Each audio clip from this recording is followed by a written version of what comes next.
All right, so today's topic is flattening the curve. I'm sure you all are well aware of that idea by now, but we're going to look at it through a physics point of view and use the physics as an analogy to what's going on currently. So before we begin, just want to say I hope everybody's doing well. Miss all y'all. Stay happy, stay healthy. All right, let's get into it. All right, so here is our setup. Here's our thought experiment that we need to go through in order to get this thing going. All right, imagine you are driving in the country down a little two-lane road and just cruising along 50 miles per hour. Life is great. All of a sudden, you have no brakes. So what are you going to do? And in this scenario, you have two choices. You can smash into this big old oak tree to your left, or you can go to the right, nice open field, and there is a huge pile of hay in this pasture. All right, which one do you choose? Well, we all know you're going to choose the hay. That's not the point of this. The real question is, why do you choose the hay over smashing into the big old tree? And your answer is of why I don't want to die is not an explanation. All right. Explanations are based on science, math, facts. All right, so we're going to go through that scenario here and figure out exactly why you would choose the hay as opposed to the tree. Okay? Now, here's the setup. All right, you can see in both cases, all right, you're going 50, your initial velocity, 50 miles per hour. And in both cases, once you smash into these things, you're going to come to rest. All right? So, and we'll assume the mass of the car is, 100 kilograms. And I know that's not reality, but they're going to be easy numbers in the future. Okay? So there's the setup. Let's see, based off of those initial conditions, where we go from here. All right, so based on that scenario, we got to start using our physics, and I'm going to start this problem with standard Newton's second law. All right, sum of the force equals mass times acceleration. All right, now we know that the tree and the hay are going to exert a force on the car, and essentially therefore on you. I understand with the seat belts and the airbags, but you're essentially the car here. All right, so they're going to exert a force on you. There's your mass, and we know acceleration is defined as the change of velocity over the change in time. Okay. Now, using a little algebra, we're going to multiply the the delta t over here. All right, and we get F delta t equals m delta v. Now, this delta just means change. All right, that's your change in velocity. You're changing your speed. Now, the other side of this is momentum. All right, momentum is defined as mass times velocity. All right, the bigger and the faster something is, the more momentum it has. All right, don't confuse that with force. Force is an interaction between objects. So objects don't have force, but objects can have momentum. And the bigger and faster they are, the more momentum they have. So momentum equals mass times velocity, all right? And if you change your speed, if you change your velocity, we're going to kind of assume the same thing here because we're not worried about directions, all right? If you change your velocity, therefore you're going to have a change in momentum. So we can see delta p, which means change in momentum, equals mass times change in velocity. So if you put these two equations together, you're going to see that F delta t equals the change in momentum. Okay? Now, F delta t is also known as impulse, which is abbreviated J, but I'm not worried about that now. This is going to be our main equation going forward here. F delta t equals change in momentum. Okay, now let's see what that means with respect to collisions and in our scenario of hitting this tree versus hitting the hay. All right, now if we were to look at the force acting on the car, the force acting on your body during a collision, over time, we would see that during any collision, the force acting is going to be changing. All right, now that's pretty easy to think about. If my fist is connecting with my face or is colliding with my face, you can see at this point there's no force acting on my face. And at this point there could be a little bit, but as soon as it gets like really bad, you can see it would be a lot, and then it would ease up as my head went this way. All right. The more my face got compressed, the more force the fist was acting on my face. All right. So if we were to graph that force acting on my face over time, that force would be changing. All right. And it would look something like this graph here. All right, now all of it already, this shape should look familiar to you by what you've been seeing in the news pretty much everywhere. All right, and it's showing that here's your force, here's your time. As time goes on, all right, 0 seconds, 1 second, 2 seconds, 3 seconds, the force is going to be increasing, just like the force increases on my face because it's being more compressed. You can see that there. As the time goes on, the force is going to get higher and higher and higher. Eventually, it's going to max out, and then it's going to come back down. All right. So that's what a general force versus time graph looks like for any collision, regardless of whether it's a crashing into the hay or crashing into the tree. All right, it could change a little bit, but that's the general overall shape. All right, force versus time for any collision. Now, this is a pretty difficult graph to deal with mathematically. The force is changing. It's got this weird shape, and that's hard to write mathematically. So let's break this down and look at it from an easier point of view of force versus time and what we're going to get out of this. Okay, so in this one, all right, you have force versus time, right? This graph, you can see the red line is staying the same. At any point along here, right, it's 5 newtons of force, so 1 second, 5 newtons of force. How much is acting at 3 seconds? 5 newtons of force, all right? So it's staying the same the entire time. Now, if we go back to our equation from before, our big equation that we derived from Newton's second law, F delta T equals change in momentum. All right, F delta T equals change in momentum. If we use that here, all right, we can see our force, which is 5, and our change in time from, let's say, just this interval here, from 1 second to 2 seconds, that change in time. That's only going to be 1 second, all right? So what this graph is telling me, or what this equation is telling me here is, through 1 second, between 1 and 2 seconds, the change in momentum is going to be 5 kilogram meters per second. Don't worry about the units. It's not the biggest point. I just wanted to be technically correct. All right, so for that time interval, this object changes momentum by 5 kilogram meters per second. All right. Now, if we wanted to know the change in momentum over 4 seconds, over this total time, all right, well, then we would just do 5 would be the force, because that's the same at every point over that change in time, 4 seconds. And clearly that would give us 20 kilogram meters per second.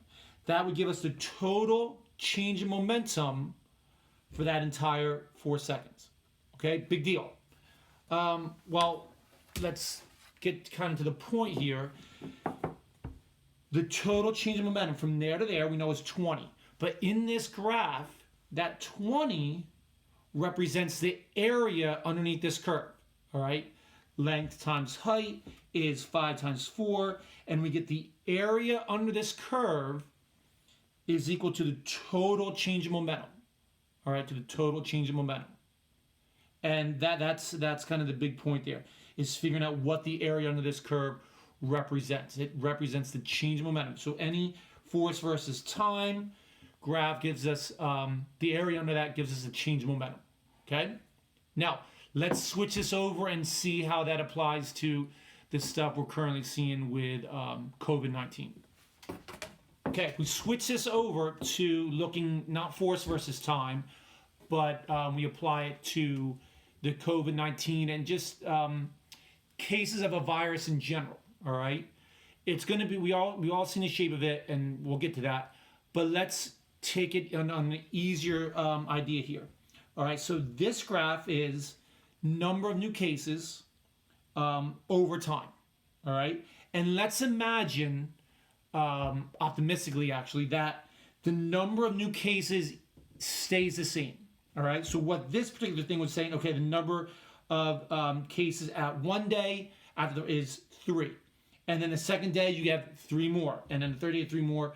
And then the fourth day you have 4 more. So the rate of which you're getting new cases per day is 3 per day. So number of new cases. Now, if we take that with the same idea as we did back here, all right, same idea we did back here.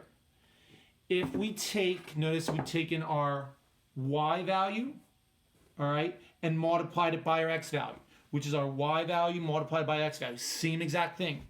We would have here the y value is number of cases times how much time.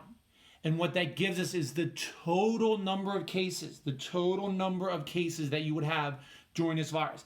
And if we did it just over 4 days, Matt, it's pretty easy math. If you have 3 new cases each day after 4 days, you're going to have 12 cases total, all right? Which is 3 times 4 times 12 cases. But notice in this graph what that 12 represents. That is 3 times 4, all right? That is the height of this thing, the width of this, the length of this thing times the height of this thing, which is the area under the curve. So in this case, if we graph number of cases versus time, the area cases versus total number of cases we get. All right, the area is equal to the total cases, which again is easy. If you have 3 cases per day, 3 new cases per day over 4 days, and again, if that stays the same, 3 new cases over 4 days will give us 12 total cases. So which represents the area in this thing. So the area under the curve here represents the total number of cases. If we go back to here, in our physics analogy, the area under the curve represents the total change of momentum. All right, the total change of momentum. Okay, now let's start putting these 2 ideas together. We'll look at this one first, and then we'll finish with this one. Okay, getting back to our thought experiment with our car collisions. So we go back to here, right? And if you're in the car and you're going to smash in this tree, well, we got our initial velocity, we got our final velocity. Let's imagine the mass of the car is 1,000. All right, so if we solve for the change of momentum of this car, we know change of momentum is going to be mass times the change of its velocity, it's change of its speed.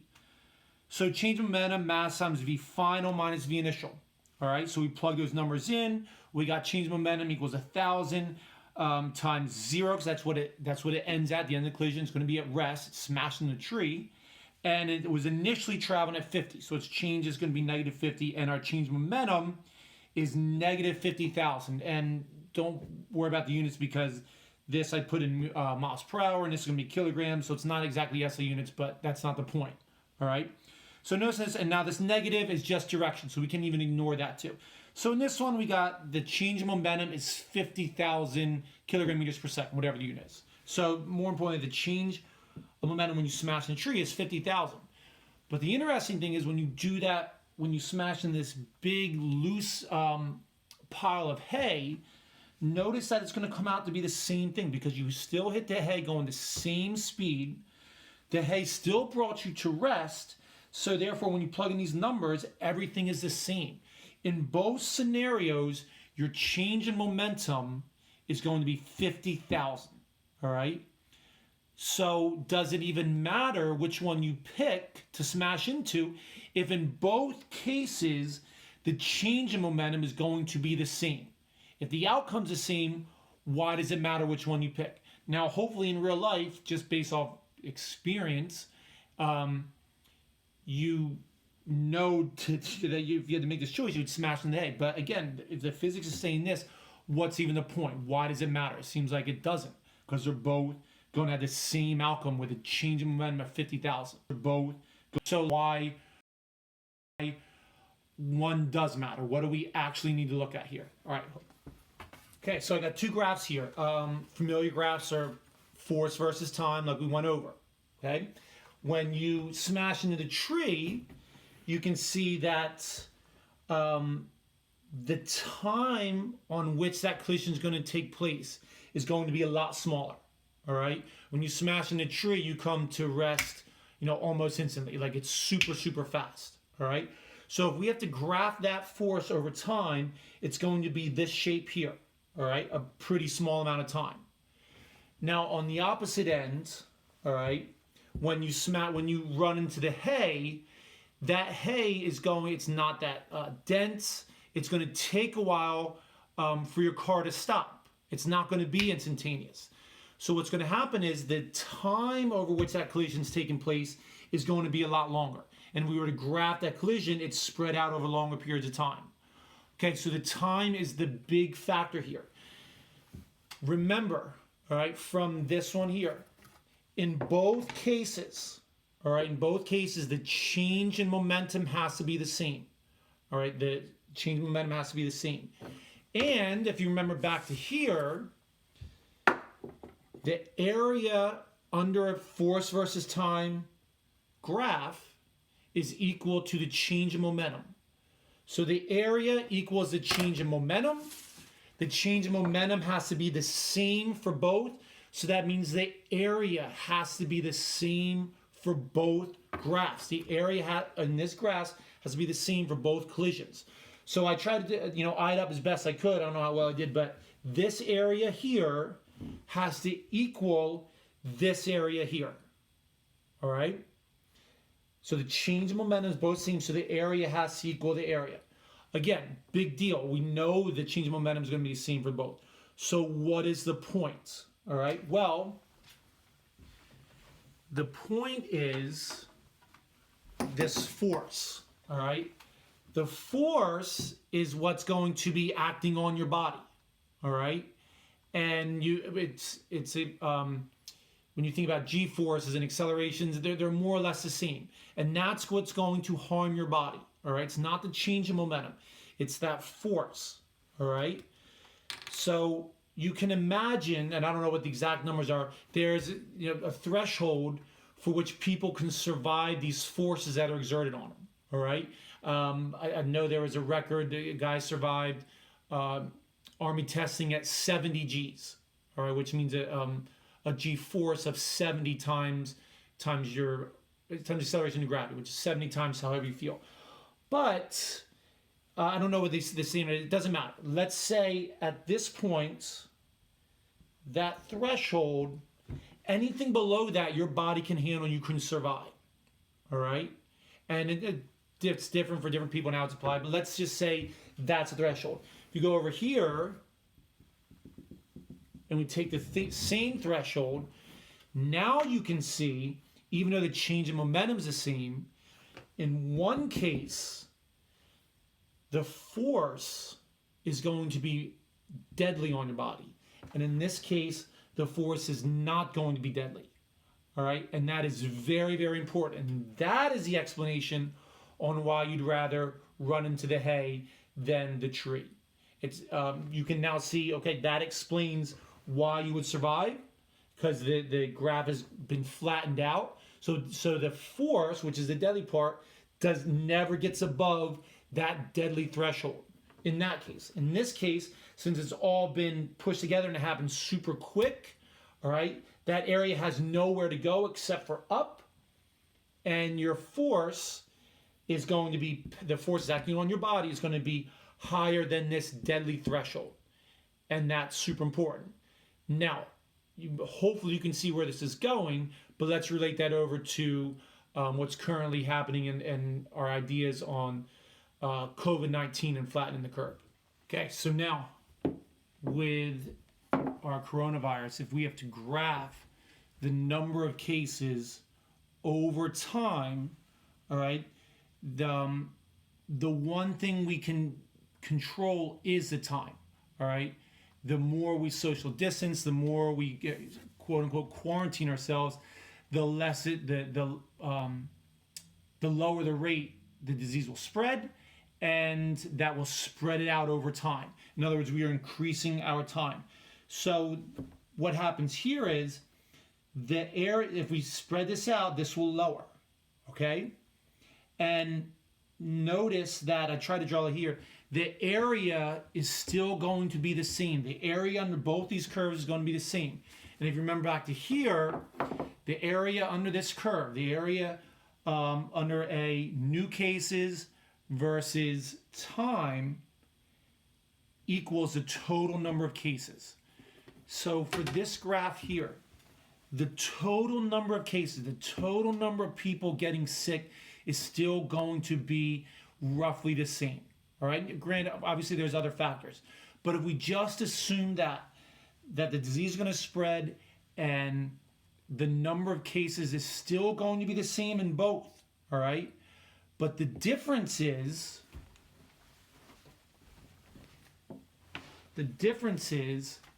that just like your body had a threshold that was deadly or for force, our hospitals have a threshold for what becomes deadly and what isn't. If we stay below that threshold, we have the resources, and our doctors and nurses have the skills to keep people alive.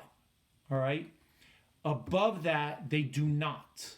All right? Just like above that threshold, your body does not have the ability to stay alive under those forces. Just like in here, above a certain threshold, above a certain number of people that are in the hospital at a certain point in time, the hospitals do not have the resources to keep those people alive. And let's draw that maybe in here. That threshold is pretty much already set. Granted, we're trying to increase it with getting more hospital beds, ventilators, protective gear, all that stuff. But for hopefully we can increase that threshold. But for right now, it's set. All right. And regardless of what we do, that the hospital's capability of handling is set. Now the difference is what we can do about it.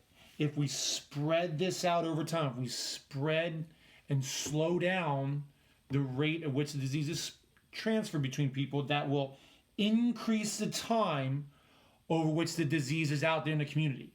All right? If we do it here, infect a whole lot of people like that. It won't have anybody else to infect, and we'll actually be over it pretty quickly. All right? I don't know, 2-3 weeks. I'm speculating, but let's imagine worst case scenario. If it spreads that fast and everybody got it, it could be over and done with, and it could infect less quickly. Here, people would have the coronavirus for a lot longer time. It would be in the community a lot longer time. The trade-off is this line here. That's the death line, essentially. All right? If at any point we go over that, that is deadly. Just like with our collision for the tree. All right? If we go over that line, our body dies. If we go over this line, over the hospital's capability of dealing with these number of cases, at any point in time, people die. Simple as that. And I'm not trying to be mean or anything, but this is just the physics and the math behind it. If we can spread this out, hopefully we don't get above that threshold. And the hospitals and our doctors and the nurses have the resources and obviously the skills to deal with all of these people that are sick, because there is a space here, a gap. They have enough resources. Soon as the number that they have to deal with goes past that, it's a big problem. So the longer we spread this out, we're not decreasing the number of people to get sick. We are increasing the number of people who survive it. And that is the most important thing. All right? Because remember, the areas are the same, the number of people getting infected is the same, but the number of people that the hospitals can handle remains below this critical point. And that is why we're trying to do this. And that is essentially the analogy between a collision and what we're dealing with here. All right? We all know, if hypothetically you're driving down the road and you have no brakes, we all know that you're going to choose to drive and not a big old tree. Well, that's just hypothetical, a thought experiment. This is real, and you have the choice literally in your life every single day on what one you want to happen, all right? If we understand that we can shut things down and not spread this thing, we will stay below this, all right? And notice a big trade-off is, a sacrifice, is that it will last longer, all right? And that is the thing people have to get their brains around, that the more successful this is, the more successful our plan and our action of dealing with is, the longer it's going to take, all right? If we want to wrap this whole crisis up quickly, well, we can do that by just going out and living our normal lives. But the problem is that dash line there, all right? And that red that goes above that. That's the problem, all right?